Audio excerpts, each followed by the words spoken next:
गणानां त्वा गणपतिगुं हवामहे कविं कवीनामुपमश्रवस्तमं ज्येष्ठराजं ब्रह्मणां ब्रह्मणस्पत आनः शृण्वन्नोतिभिः सीदसादनं श्रीमहागणाधिपतये नमः। सदाशिवसमारम्भां शङ्कराचार्यमध्यमाम् अस्मदाचार्यपर्यन्तां वन्दे गुरुपरम्परां। श्रुतिस्मृतिपुराणानाम् आलयं करुणालयं नमामि भगवत्पादशङ्करं लोकशङ्करं। नारायणं नमस्कृत्य नरं चैव नरोत्तमं देवीं सरस्वतीं व्यासं ततो जयमुदीरयेत्। जय गुरुदेव। 24వ శ్లోకం భాష్యం చదవాలి మనం. చదువుదాం శ్లోకము. उत्सीदेयुरिमे लोकाः उत्सीदेयुरिमे लोका न कुर्यां कर्म चेदहम् न कुर्यां कर्म चेदहम् शङ्करस्य च कर्ता स्याम् शङ्करस्य च कर्ता स्याम् उपहन्यामि माः प्रजाः. उपहन्यामि मा प्रजाः. సో అయితే నేను మాత్రము కర్మలు చేస్తూనే ఉంటాను అని చెప్తున్నాడు. ఎందుకంటే ముందు శ్లోకంలో చెప్పారు, ఒకవేళ నేను కర్మలు చేయడం మానేస్తే మిగిలిన లోకులందరూ కూడా అదే అనుసరిస్తారు. వాళ్ళు కూడా వాళ్ళు చేయవలసినటువంటి కర్తవ్యము చేయడం మానేస్తారు. మానేస్తే ఏమవుతుంది? అయితే ఇప్పుడు దోషం ఏమిటి? ఎలాగా సాధించవలసిందేమీ లేనప్పుడు నువ్వు కర్మలు చేయకు, పోనీ నిన్ను చూసి మిగిలిన వాళ్ళు కర్మలు చేయడం మానేస్తారు. అప్పుడు ఏమి జరుగుతుంది అంటే తథాచ కహ దోష ఇత్యాహ, అందులో దోషం ఏముంది అని చెప్తున్నారు.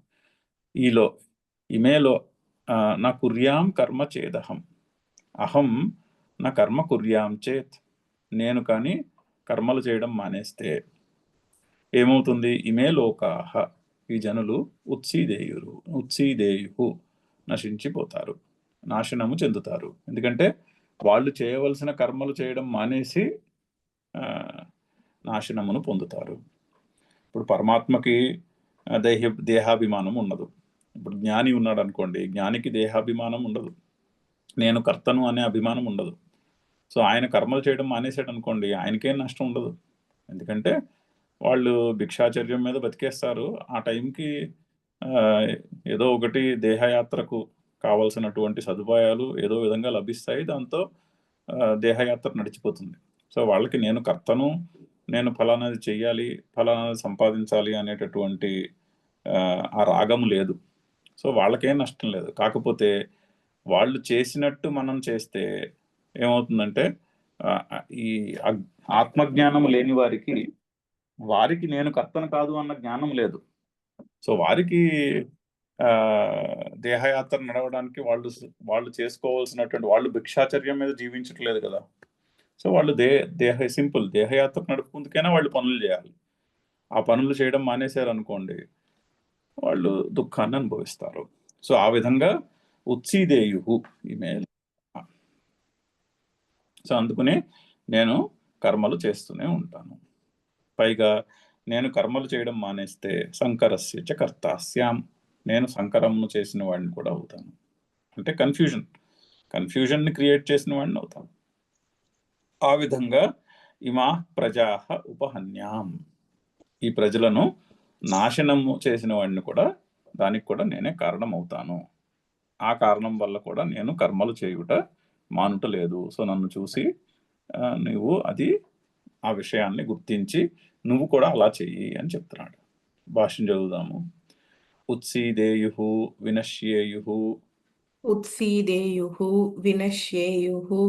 ఉత్సీదేయు అంటే వినశ్యేయు అంటే విధిలింగ్ చెప్పాను కదా. విధిలింగ్ అనే టెన్స్, అదొక టెన్స్, విధి వాక్యాలకి అప్లై చేసినటువంటి టెన్స్. ఆ టెన్స్ లో చెప్తున్నారు బహువచనంలో. వినాశనమును చెందెదరు ఎవరు? ఇమే సర్వే లోకాః. ఇమే సర్వే లోకాః. సో ఈ లోకులు, లోక శబ్దంనకు లోకులు అని అర్థం, జీవులు అని అర్థం. అంటే లోకమును చూచువారు కాబట్టి వాళ్ళు లోకులయ్యారు. ఆర్ రేదర్ దానికి రివర్స్, ఈ జగత్తు వారికి కనిపించేది కాబట్టి లోకమైనది. లోకము అనేది లోకులకి కనిపించేది కాబట్టి లోకమైనది. అది వ్యుత్పత్తి. లుక్ అనే ధాతువు నుంచి వస్తుంది. ఇంగ్లీష్లో కూడా అదే లుక్ వర్బ్, సంస్కృతంలో కూడా లుక్కే ధాతువు, ఆ ధాతువు నుంచి పుట్టింది లోచనము అన్నది, కనిపించుట. ఆ కనిపించేది కాబట్టి లోకమైనది. సో ఈ లోకములు ఈ ఈ లోకులు అంటే ఈ జనులందరూ అని అర్థం. ఇమే లోకాః. సో లోకస్థితి నిమిత్తస్య కర్మణః లోకస్థితినిమిత్తస్య కర్మణః అభావాత్. అభావాత్. సో అయితే పరమాత్మ యొక్క రోల్ ఏమిటి? జగత్తు పరమాత్మ నుండి పుట్టినది. సృష్టికర్త పరమాత్మ, ఆ బ్రహ్మ. అలాగే దీనిని స్థితికర్త, ఈ జగత్తుని నిలబెట్టేవాడు కూడా ఆ పరమాత్మ. ఆ పరమాత్మలోనే పుట్టింది, పరమాత్మలోనే నిలిచి ఉన్నది. దానికి స్థితికర్త పరమాత్మ. అలాగే ఆ సృష్టి యొక్క సైకిల్ అయిపోయినప్పుడు పరమాత్మలోనే విలీనమైపోతుంది. సో ప్రళయకర్త. సో సృష్టి, స్థితి, ప్రళయము మూడింటికి కూడా కర్త ఎవరు అంటే ఈశ్వరుడే అని చెప్పుకోవాలి. సో పరమాత్మలోనే పుట్టి, పరమాత్మలోనే నిలిచి, పరమాత్మలోనే విలీనమైపోతూ ఉంటుంది. అయితే దీనికి ఈ సృష్టి, స్థితి, ప్రళయములకు కారణమైన పరమాత్మ ఆ సృష్టి, స్థితి, ప్రళయము మొదలగు కర్మలు చేయడం మానేస్తే జగత్తు యొక్క వినాశనమే జరుగుతుంది. అది. సో అందుకని నేను కర్మలు చేయడం మానేస్తే ఈ లోకులు నశించిపోతారు. న కుర్యాం కర్మ చేతహం. న కుర్యాం కర్మ చేతనం. చేత్ అహం. చేదహం అంటే అది విడకొడితే చేత్ ప్లస్ అహం. కించ కించ సంకరస్య చ సంకరస్య చ కర్తాస్యాం. కర్తాస్యాం. నేను సంకరమునకు కారణము అయిన వాడిని అవుతాను. నిన్న చెప్పుకున్నాము, శ్రీకృష్ణుడు దేవకీ నందనుడు అనే ఆలోచనతో చూస్తే ఆయన క్షత్రియుడు, పైగా గృహస్థు. క్షత్రియుడు, గృహస్థు అయినవాడు అతని కర్మ అతను చేయాలి. అంతేనే కానీ సన్యాసి యొక్క ధర్మమును తీసుకోకూడదు. అది సంకరం. క్షత్రియుడు, గృహస్థు అయినవాడు తన కర్మల్ని వదిలేసి సన్యాసం పుచ్చుకుంటే అది సంకరం అవుతుంది. దాన్ని సంకరం అంటాం. సో అటువంటి సంకరమునకు కారణమైన వాడిని అవుతాను నేను. సో అందుకని నేను నా కర్మలు చేస్తూనే ఉంటాను అని అర్థం. తేన కారణేన ఉపహన్యాం ఇమాః ప్రజాః.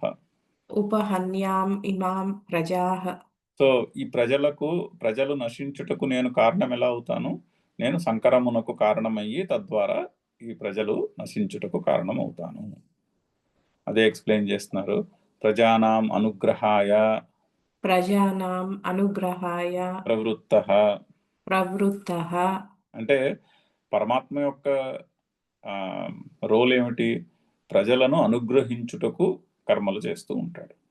సో ఇప్పుడు సూర్యుడు నిరంతరము వెలుగునిస్తున్నాడు అంటే ఎందుకు ఇస్తున్నాడు? మనని అనుగ్రహించడానికే. మనము లేచి మన పనులు చేసుకుందుకే ఆయన నిరంతరము వెలుగునిస్తున్నాడు. సో ఆయన కర్మలు చేయడం, ఆయన వెలుగునివ్వడం మానేసాడు అనుకోండి, అలా ఎలా కుదురుతుంది? ప్రజల యొక్క అనుగ్రహము కొరకు నిరంతరము వెలుగునిచ్చే ఆ శక్తి వెలుగునివ్వడం మానేస్తే మరి ప్రజల యొక్క నాశనమునకు కారణమవుతుంది. అది చెప్తున్నారు. ప్రజానాం అనుగ్రహాయ ప్రవృత్తః. ప్రజల యొక్క అనుగ్రహమునకు నేను కర్మలు చేస్తూ ఉండి ఉపహననం కుర్యాం ఇత్యర్థః. సో ప్రజల యొక్క అనుగ్రహమునకు కర్మలు చేయవలసిన వాడను నేను వారి నాశనమునకు కారణమవుతాను. అలా చేయను నేను అంటున్నారు. మమ ఈశ్వరస్య అననురూపం ఆపద్యతే.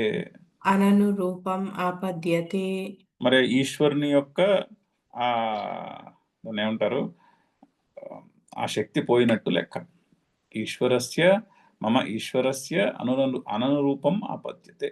నా ఈశ్వరత్వమునకు భంగము కలుగుతుంది. అందుకని నేను కర్మలు చేస్తూనే ఉంటాను. అది అందుకని నన్ను చూసి నీవు కూడా తెలుసుకుని, నువ్వు ఒకవేళ నేను కర్తను కాను అని నీకు తెలుస్తున్నప్పటికీ కూడా లేచి నీ కర్మలు నువ్వు చేయాలి అని చెప్తుంది. చదువుదాం శ్లోకం ఇంకొకసారి. ఉత్సీదేయురిమే లోకాః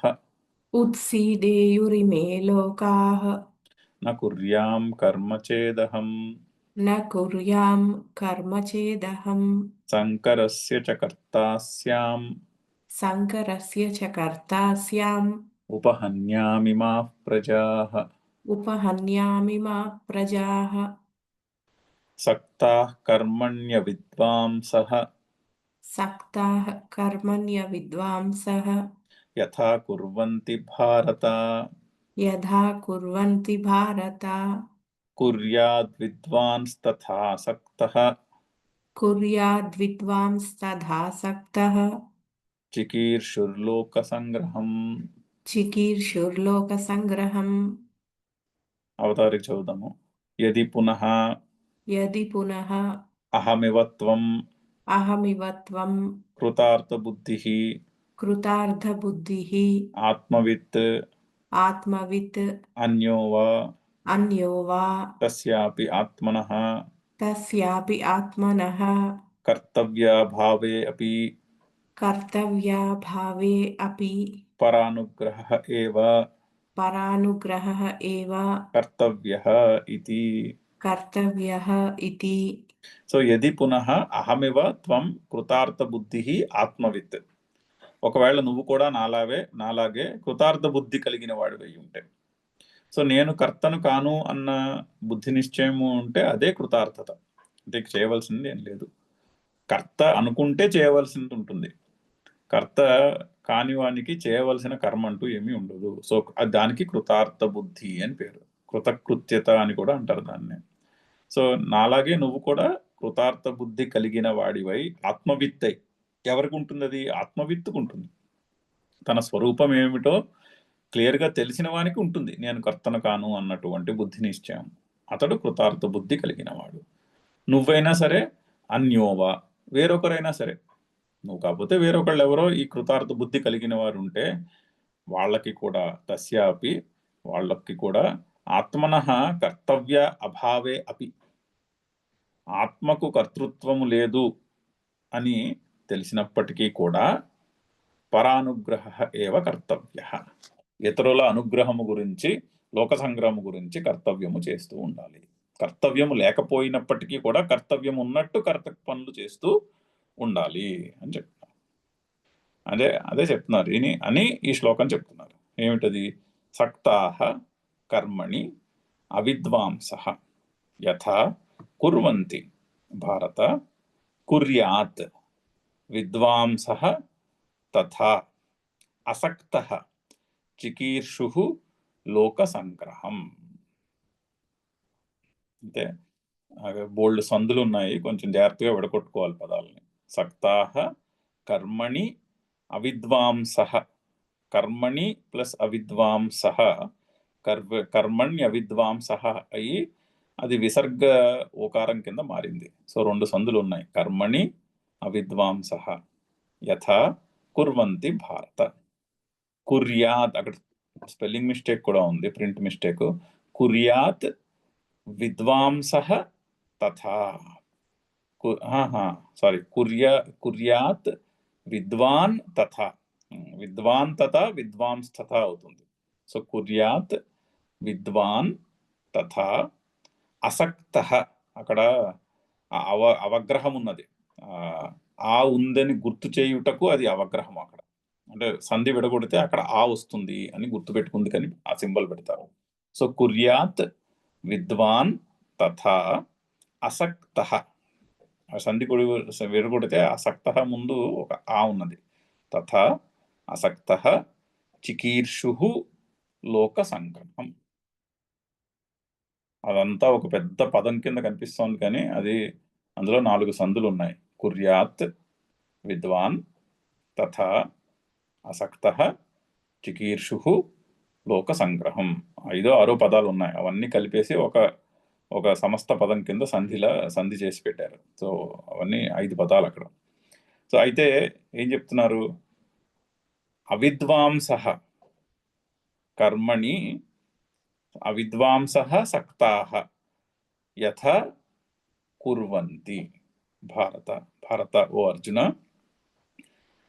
అవిద్వాంసులు కర్మలయందు సక్తము కలగవారై, కర్మణి సక్తాః అవిద్వాంసః, అవిద్వాంస అన్నది బహువచనం, అవిద్వాన్ అన్నది ఆ, ఏకవచనం, అవిద్వాంస బహువచన శబ్దం. అంటే అవిద్వాంసులు కర్మలయందు ఆసక్తి కలిగి ఉంటారు. అంటే కర్మఫలములయందు ఆసక్తి కలిగి ఉండి యథా కుర్వంతి, ఏ విధంగా చేస్తారో. అంటే ఇప్పుడు కర్మఫలం మీద ఆసక్తి ఉన్న మనిషి కర్మను ఎంత శ్రద్ధతో చేస్తాడో. సో కర్మఫలం యందు ఆసక్తి ఉండి ఒక క్రతువు చేస్తున్నాం అనుకోండి, ఆ క్రతువును శ్రద్ధగా చేస్తారు. ఎందుకంటే ఆ కర్మఫలమును పొందాలి అనే ఆసక్తితోటి ఆ క్రతువును ఎంతో శ్రద్ధగా చేస్తారు. ఏ విధంగా అయితే ఆత్మజ్ఞానము లేనివారు కర్మఫలముల యందు ఆసక్తి కలిగి కర్మలు ఎంత శ్రద్ధగా చేస్తారో, తథా అదే విధముగా విద్వాంసుడు కుర్యాత్ చేస్తాడు. అదే విధంగా చేస్తాడు. అంటే చూడడానికి విద్వాంసునికి అవిద్వాంసునికి కర్మ చేసే శ్రద్ధలో ఏమి తేడా కనిపించదు. అవిద్వాంసుడు ఆత్మజ్ఞానము లేనివాడు ఎంత శ్రద్ధతో కర్మలు చేస్తాడో విద్వాంసుడు కూడా అంతే శ్రద్ధతో చేస్తాడు. కానీ తేడా ఏంటి? అసక్తుడై చేస్తాడు. అంటే కర్మఫలముల యందు ఆసక్తి వదిలేసి చేస్తాడు. ఎందుకు చేస్తాడు అంటే, కర్మఫలం మీద ఆసక్తి వదిలేస్తే మరి కర్మ ఎందుకు చేస్తారండి అన్న ప్రశ్న వస్తుంది కదా. చికీర్షు లోక సంగ్రహం చికీర్షు అసక్త విద్వాన్ కుర్యాత్. లోక సంగ్రహమును కోరుకున్నవాడై, తనకేమీ పర్సనల్ బెనిఫిట్ అక్కర్లేదు అందులోంచి, కానీ లోక సంగ్రహమును కోరుకున్నవాడై కర్మఫలముల యందు ఆసక్తి కలిగిన మనిషి ఎంత శ్రద్ధతో పనులు చేస్తాడో, కర్మఫలములను యందు ఆసక్తి వదిలేసి అంతే శ్రద్ధతో విద్వాంసుడు లోక సంగ్రహమును కోరి కర్మలు చేస్తూ ఉంటాడు. అది అయితే ఏం చెప్తారంటే, జ్ఞానులు చెప్పింది చేయాలి, జ్ఞానులు చేసింది చేయకూడదు. జ్ఞానులు చేసింది చేయడం చేస్తే అది అంత అనుకూలించకపోవచ్చు, కానీ వాళ్ళు జాగ్రత్తగా చెప్పింది విని చేయాలి. వాళ్ళు మనని ఏం చేయమని చెప్తున్నారో అది చెయ్యాలి. గురుదేవులు మాటలు వింటున్నాం అనుకోండి, ఆయన ఏ మాటలు చెప్తున్నారో అవి జాగ్రత్తగా ఆలకించి ఆయన చెప్తున్న మెసేజ్ని మనము తీసుకుని ఆయన చెప్పింది చేయాలి.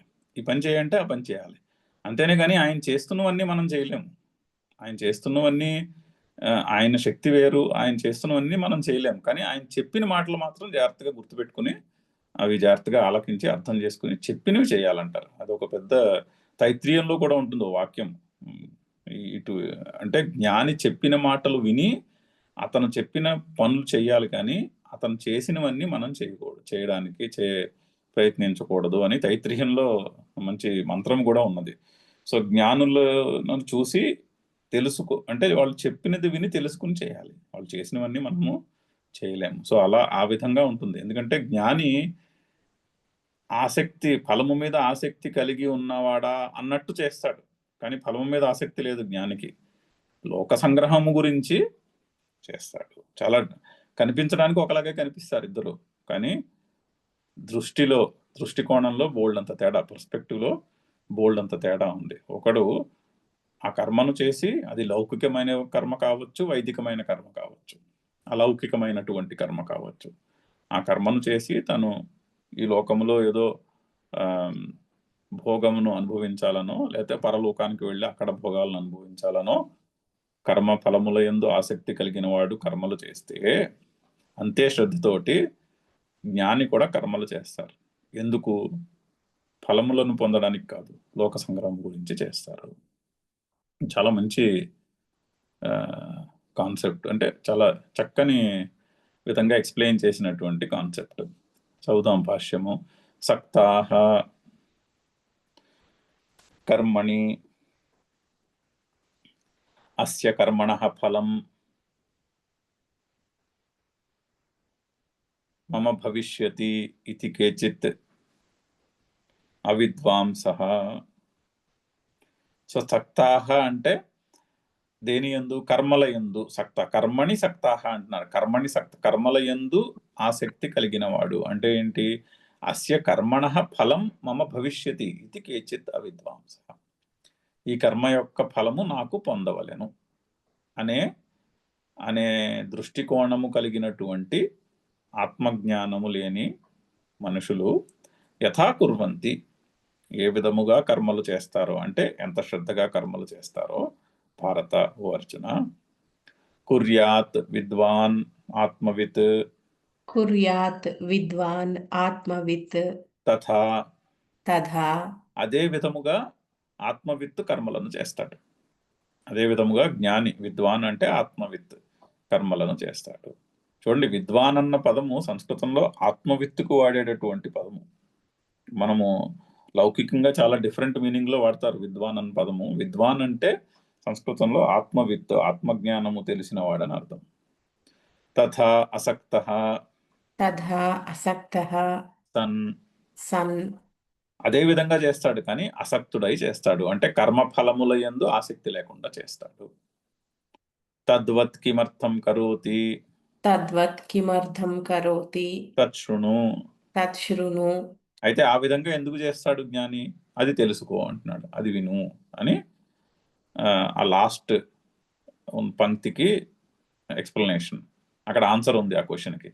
మరి ఫలముల యందు ఆసక్తి లేకపోతే ఎందుకు చేస్తున్నాడు కర్మలు, ఆ ప్రశ్నకి సమాధానం చికీర్షుః చికీర్షుః కర్తుమిచ్ఛుః కర్తుమిచ్ఛుః లోక సంగ్రహం. లోక సంగ్రహం. సో లోక సంగ్రహము అంటే ఇతర ఇతర ఇతర జనులకు అనుగ్రహమును, ఇతర జనుల యొక్క అనుగ్రహము కొరకు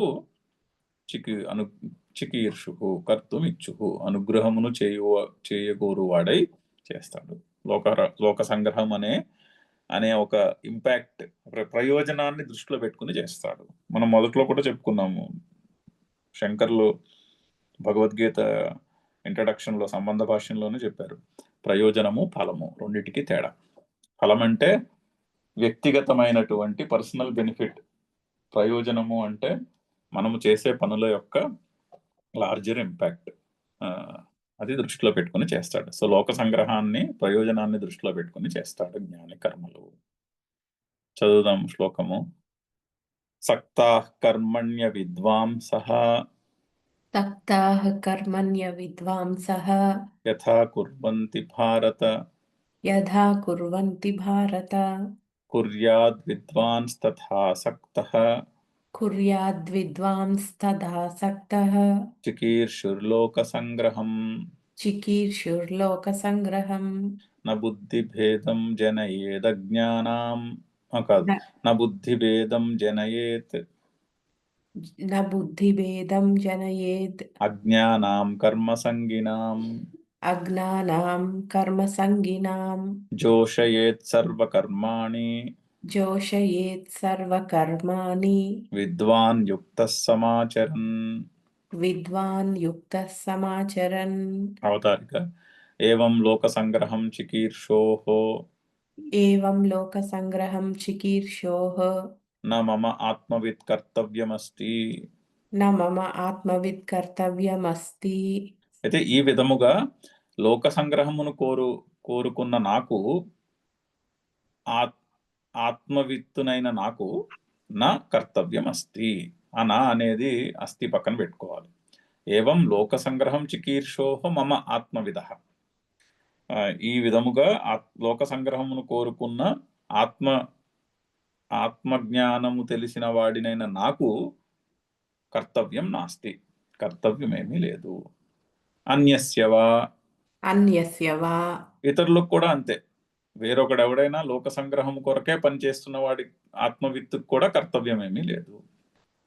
లోక సంగ్రహం ముక్త్వా లోక సంగ్రహం ముక్త్వా తతః తతః తస్య ఆత్మవిదః తస్య ఆత్మవిదః ఇదముపదిశ్యతే. ఇదముపదిశ్యతే. సో నాకు కానీ వేరొకడెవడైనా నేను కర్తను కాను అన్నటువంటి ఆత్మజ్ఞానము తెలుసున్న వానికి కూడా చేయుటకు కర్తవ్యం ఏమీ లేదు, లోక సంగ్రహం తప్పించి. అయితే ఆ విధమైనటువంటి ఆత్మవిత్తుకు చిన్న ఉపదేశం చెప్తున్నాడు ఇక్కడ శ్రీకృష్ణుడు. నేను కర్తను కాను అన్న బుద్ధి నిశ్చయం నీలో ఉందా, అయితే నువ్వు ఈ విధముగా ప్రవర్తించాలి అని ఆత్మవిత్తుకు ఉపదేశాన్ని ఇస్తున్నారు. తతః తస్య ఆత్మవిదః ఇదం ఉపదిశ్యతే. ఆ ఆత్మవిత్తునకు ఇక్కడ సజెషన్, నువ్వు ఇలా చేయాలయ్యా అని ఆత్మవిత్తుకు చెప్తున్నటువంటి మాట.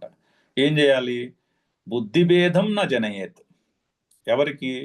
అజ్ఞానాం కర్మ సంగినాం. నా బుద్ధిభేదం జనయేత్ అజ్ఞానాం కర్మ సంగినాం జోషయేత్ సర్వకర్మాణి విద్వాన్ యుక్త సమాచరన్.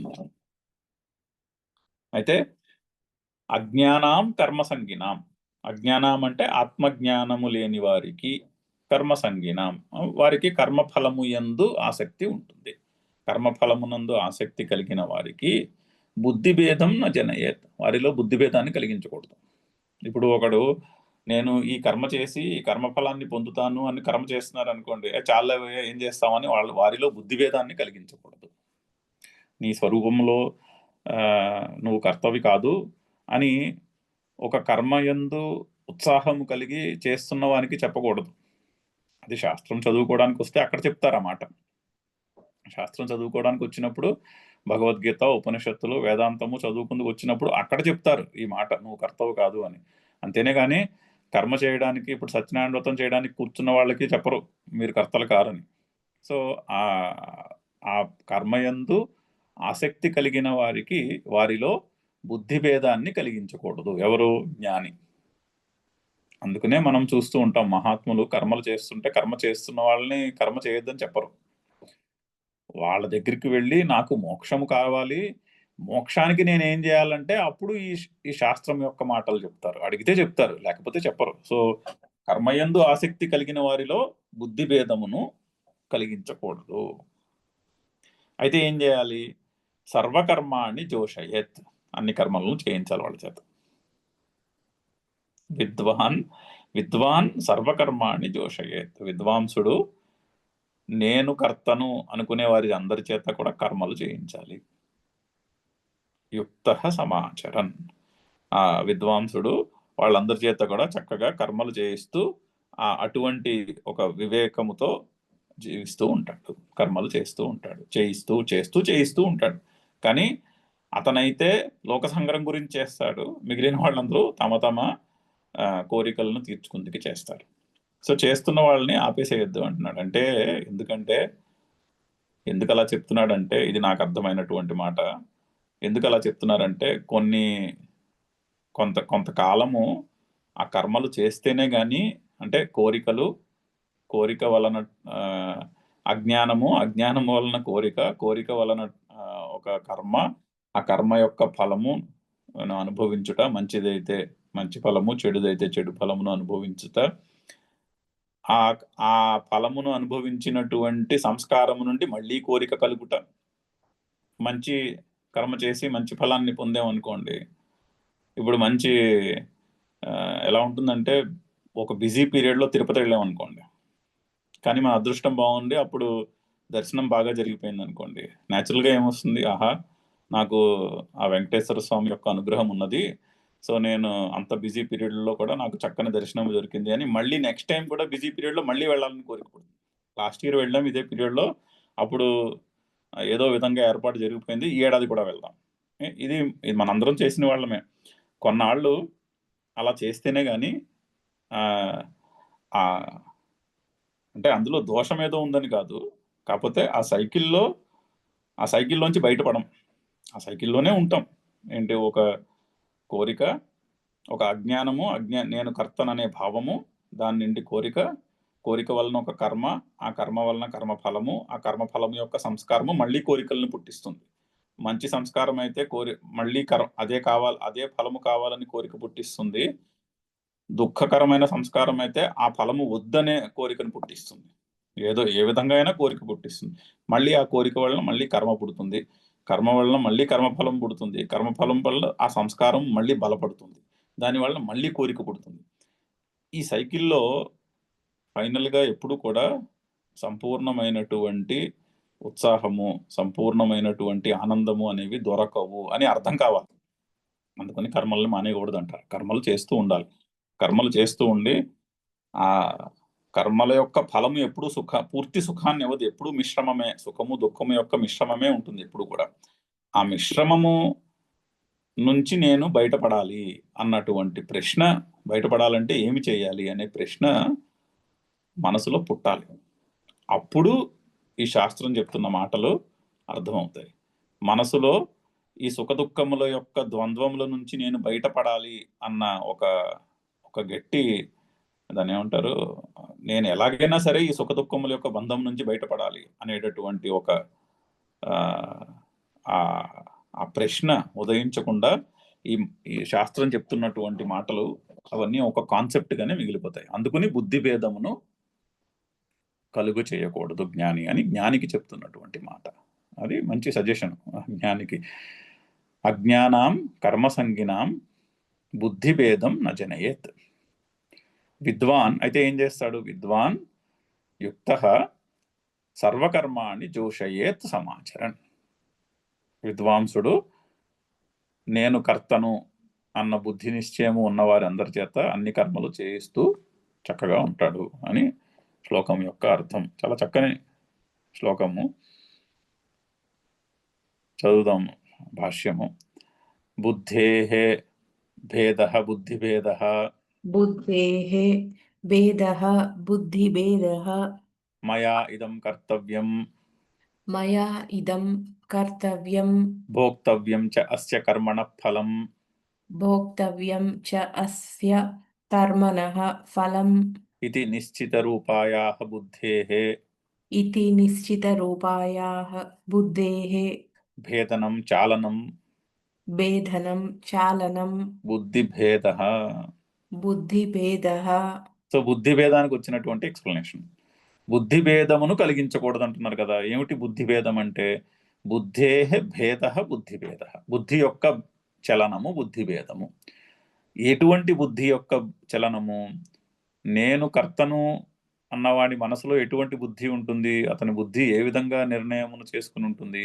మయా ఇదం కర్తవ్యం భోక్తవ్యం చ అస్య కర్మణః ఫలం. నా చేత ఈ కర్మ చేయవలెను, నేను ఈ కర్మను చేయవలను, ఈ కర్మ చేసి ఈ కర్మ యొక్క ఫలమును నేను అనుభవించవలెను అనేటటువంటి బుద్ధి నిశ్చయం ఉంటుంది. ఇది నిశ్చిత రూపాయాః బుద్ధేః అనేటటువంటి నిశ్చిత రూపమైనటువంటి బుద్ధి ఉంటుంది. ఎవరికి? నేను కర్తను అనుకునేవాడికి. నేను కర్తను అనుకునేవాడికి ఇటువంటి బుద్ధి ఉంటుంది. ఆ బుద్ధి యొక్క భేదనము, ఆ బుద్ధి యొక్క చాలనము ఇక్కడ బుద్ధిభేద. సో బుద్ధిభేద అంటే నేను కర్తను అనుకునే వాడిలో బుద్ధిభేదాన్ని కలిగించకూడదు.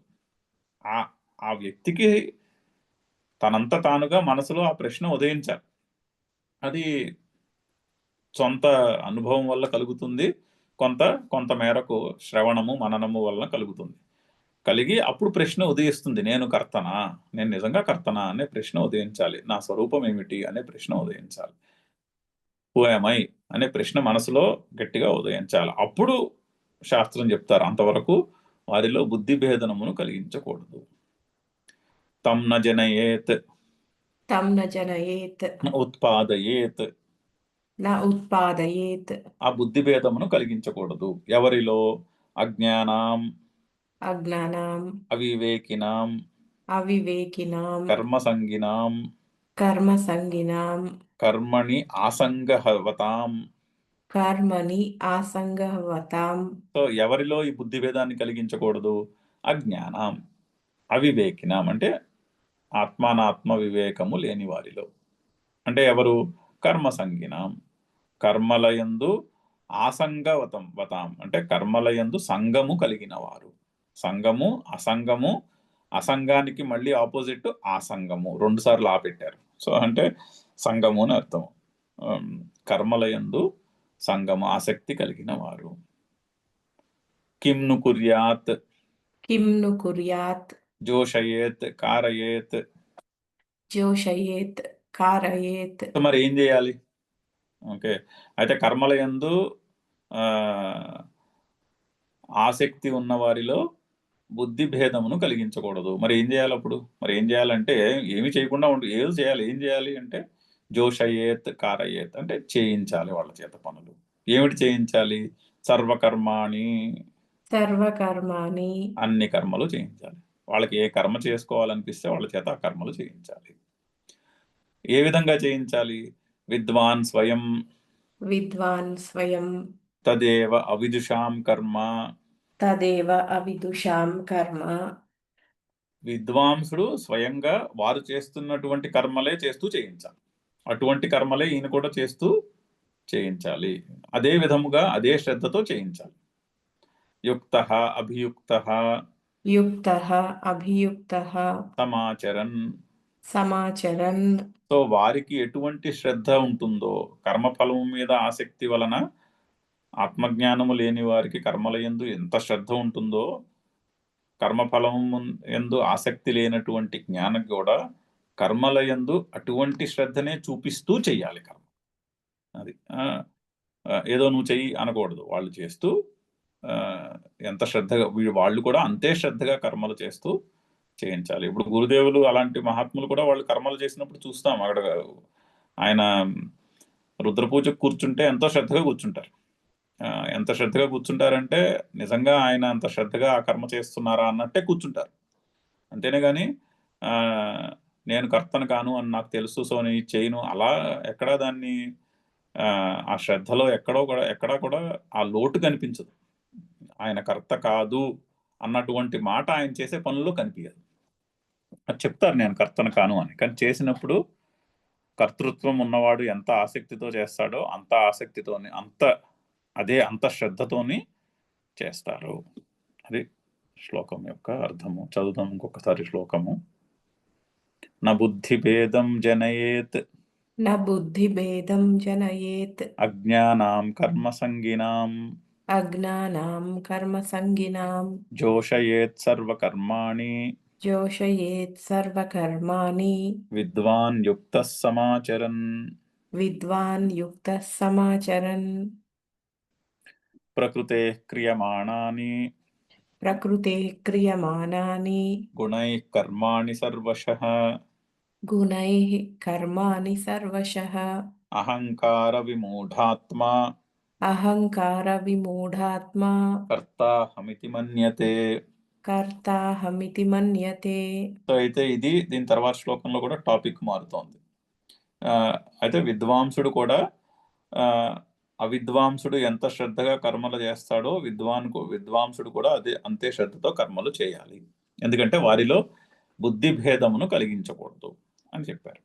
అయితే మరి అవిద్వాన్ అజ్ఞః. అవిద్వాన్ అజ్ఞః. కథం కర్మసు సజ్జతే. కథం కర్మసు సజ్జతే. ఇత్యాహ. అయితే మరి ఆత్మజ్ఞానము లేనివాడు కర్మల యొక్క బంధములు ఏ విధంగా చిక్కుకుంటాడు అది చెప్తున్నారు. అది చెప్పి 27వ శ్లోకంలో కర్మల యందు ఏ విధంగా చిక్కుకుంటాడో చెప్పి బంధములో, 28వ శ్లోకంలో ఆత్మజ్ఞాని కర్మబంధము యందు ఎందుకు చిక్కు కూడా చెప్తున్నారు. సో 27, 28 అకర్తృత్వము గురించి చెప్తోంది. అకర్తృత్వ అభోక్తృత్వమును గురించి చెప్తున్నటువంటి శ్లోకాలు. టాపిక్ కొంచెం మారి సో ప్రకృతేః క్రియమాణాని గుణైః కర్మాణి సర్వశః అహంకార విమూఢాత్మ కర్త అహం ఇది మన్యతే. సో ఇక్కడ క్రియమాణాని పనులు జరుగుతూ ఉన్నాయి. ఎందువలన? ప్రకృతి వలన జరుగుతూ ఉన్నాయి. ప్రకృతి యొక్క కర్మలు జరుగుతూ ఉన్నాయి. ఏ విధంగా జరుగుతున్నాయి? గుణైః, ప్రకృతేః గుణైః క్రియమాణాని. ప్రకృతి యొక్క గుణముల చేత కర్మలు నడుస్తూ ఉన్నాయి, క్రియలు జరుగుతూ ఉన్నాయి. ఈ జగత్తులో కనిపించే యాక్టివిటీ అంతా కూడా ప్రకృతి యొక్క గుణముల చేత చేయబడుతున్నది. ప్రకృతేః గుణైః సర్వశః కర్మాణి క్రియమాణాని. అన్ని కర్మలు చేయబడుతూ ఉన్నాయి. కానీ అహంకార విమూఢాత్మ, అహంకారముతో మోహింపబడినటువంటి బుద్ధి కలిగిన వాడు కర్త అహం ఇది మన్యతే, నేను కర్తను అని అనుకుంటాడు. అహంకారం అంటేనే అహం కర్త అన్న భావం. అహం కర్త ఇది అహంకార. అది మోహము, అది ఇన్కరెక్ట్ అండర్స్టాండింగ్ ఉన్నవాడు నేను కర్తను అని అనుకుంటాడు. ఈ ప్రకృతిలో బోల్డ్ అన్ని పనులు జరుగుతూ ఉంటాయి, అలాగే మన దేహయాత్ర కూడా జరుగుతోంది. కానీ ఇన్కరెక్ట్ అండర్స్టాండింగ్ ఉన్నవాడు, ఆత్మానాత్మ వివేకము లేనివాడు నేను కర్తను అని అనుకుంటారు. దీని గురించి కొంచెము డీటెయిల్డ్గా చెప్పుకుందాము. ప్రకృతి ఏమిటి, గుణములు ఏమిటి, అది సాంఖ్యుల యొక్క మోడల్ నుంచి శ్రీకృష్ణుడు తీసుకుంటున్నాడు, ఇక్కడ భగవంతుడు తీసుకుంటున్నాడు. అంటే సాంఖ్యులు చెప్పినటువంటి ఎక్స్ప్లెనేషన్ కొంతవరకు ఇక్కడ అడాప్ట్ చేసుకుంటున్నారు. ఇది సమన్వయ గ్రంథము భగవద్గీత. అందరూ అన్ని స్కూల్స్ ఆఫ్ ఫిలాసఫీలోనూ చెప్పిన మంచి మంచి మాటలన్నీ తీసుకొచ్చి ఇక్కడ వాటిని సమన్వయం చేస్తారు. అయితే సాంఖ్యులు చెప్పిన మాటల్లో మంచిని తీసుకుంటారు, సాంఖ్యులు చెప్పిన కొన్ని మాటలని ఇక్కడ ఖండిస్తారు కూడా. అందులో ఏది అయితే వాళ్ళు చెప్పిన దాంట్లో మంచి విషయాలు ఉన్నాయో అవి ఇక్కడ సమన్వయం చేసుకుంటారు. వేరే చోట్ల వాళ్ళు చెప్పిన దాంట్లో ఏది అయితే కరెక్ట్ కాదో వాటిని ఖండిస్తారు కూడా. కానీ ఈ గుణములు యొక్క మోడల్, ఈ ప్రకృతిలో 3 గుణాలు, సత్వరజస్తమో గుణములు, ఆ మోడల్ ఏదైతే ఉందో అది ప్రకృతి యొక్క క్రమము చెప్తుంది. సాంఖ్యులు చెప్పినటువంటి ఫిలసాఫికల్ మోడల్ అది చాలా కాంప్రిహెన్సివ్ థాట్ ప్రాసెస్. అది ఆ సృష్టి యొక్క క్రమము ఉన్నది అక్కడ. ఆ సృష్టి యొక్క క్రమములో ఈ గుణములు ఉంటాయి. ప్రకృతిలో ఈ గుణములు, ఆ గుణముల వలన ఆ గుణములే కర్మలను చేయిస్తున్నాయి అంటున్నారు. అంటే ఆ సత్వరజస్తమో గుణముల యొక్క కాంబినేషన్ ఏదైతే ఉందో ప్రకృతిలో, ఇక్కడ నడుస్తున్నటువంటి యాక్టివిటీ అంతటికీ కూడా ఆ సత్వరజస్తమో గుణముల యొక్క కాంబినేషనే కారణము, అంతేనే కానీ ఒక ఇండివిజువల్ వ్యక్తి కారణము కాదు అని సాంఖ్యులు మొట్టమొదటి చెప్పిన వాళ్ళు సాంఖ్యులు. అంటే వాళ్ళు వేదమంత్రములు ఉపనిషత్తుల్ని బేసిస్గా చేసుకునే చెప్పారు. సో ఉపనిషత్తుల్లో చెప్పిన వాటిని వాళ్ళు గమనించి, ఓకే ఉపనిషత్తుల్లో చెప్పిన వాటికి ఇది సృష్టి యొక్క క్రమము ఇది అని వాళ్ళు చెప్పినటువంటి ఒక దృష్టికోణమును ఇక్కడ శ్రీకృష్ణుడు అడాప్ట్ చేసుకుని దానికి అనుగుణంగా చెప్తున్నారు. అది మనము గురువారం నాడు చదివినప్పుడు ఓ బొమ్మ వేసి అది వాళ్ళ ప్రకృతి అంటే ఏమిటి, గుణములు అంటే ఏమిటి, అహంకారం అంటే ఏమిటి, అవన్నీ అర్థం చేసుకుంటే అప్పుడు ఈ శ్లోకము కొంచెం బాగా అర్థమవుతుంది. దాని తర్వాత శ్లోకము, ఎందుకంటే తర్వాత గుణేషు వర్తంతే అని వస్తుంది. సో అంటే ఈ గుణములు అంటే ఏమిటి, ఈ ప్రకృతి అంటే ఏమిటి అన్నది ఒకసారి మనము ఒక బొమ్మ గీసుకుని గురువారం నాడు చెప్పుకుందాం. ఓకే, అయితే ఇక్కడతో ఆపుదాము. ఓం పూర్ణమద పూర్ణమిదం పూర్ణాత్ పూర్ణముదచ్యతే పూర్ణస్య పూర్ణమాదాయ పూర్ణమేవావశిష్యతే. ఓం శాంతి శాంతి శాంతి. హరి ఓం.